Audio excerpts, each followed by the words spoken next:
పూర్వం ఇవేవీ లేవు, అన్ని మట్టిళ్ళే ఉండేవి, పల్లెటూళ్ళలో ఉండేవారు. దీపం పెట్టకుండా ఏ పని చేయలేరు. అందుకని దీపం పెట్టాక పనులు చేసుకోవడం అలవాటైంది. అది ఒక సంప్రదాయంగా వచ్చింది. కాబట్టి ఏ పని చేసినా మనం దీపం పెడుతున్నాం. దాన్ని సంప్రదాయం అంటారు. సంప్రదాయానికి ఎప్పుడు అసలు అర్థాలు చెప్పుకోకపోతే సెంటిమెంట్ అయిపోతాయి. ఇంకా అక్కడి నుంచి ఏం చేస్తారు? హారతి తిప్పిన పళ్ళెంతో దీపం పెట్టచ్చా?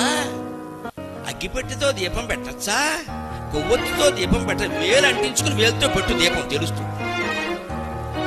అసలు ఇదేం అజ్ఞానం అండి? దీంతో పెట్టచ్చా, దాంతో పెట్టచ్చా? అగ్గిపెట్టెతో దీపం పెట్టండమా, పాపం వస్తే గరికిపాటి నరసింహారావుకి ఇచ్చేయండి. దయచేసి పిచ్చి నమ్మకాలు విడిచిపెట్టండి. అగ్గిపెట్టె పాపం ఏం కాదు. అగ్గిపెట్టె కనిపెట్టిన వాడు కూడా మనిషే, వాడు అమ్మవారికి సంతానమే. అగ్గిపెట్టె అపవిత్రం ఎలా అవుతుందండి? ఎవడో సిగరెట్లు కాలిస్తే అగ్గిపెట్టె అపవిత్రం అమ్మ. వాడు సిగరెట్ కాల్చిన తాను దీపం కూడా వెలిగిస్తాడు కదా, వాడు ఎప్పుడు అగ్గిపెట్టె అందుకే వాడతాడా? ఆ అగ్గిపెట్టే తీసుకోవాలా? ఇదేం అజ్ఞానం అండి?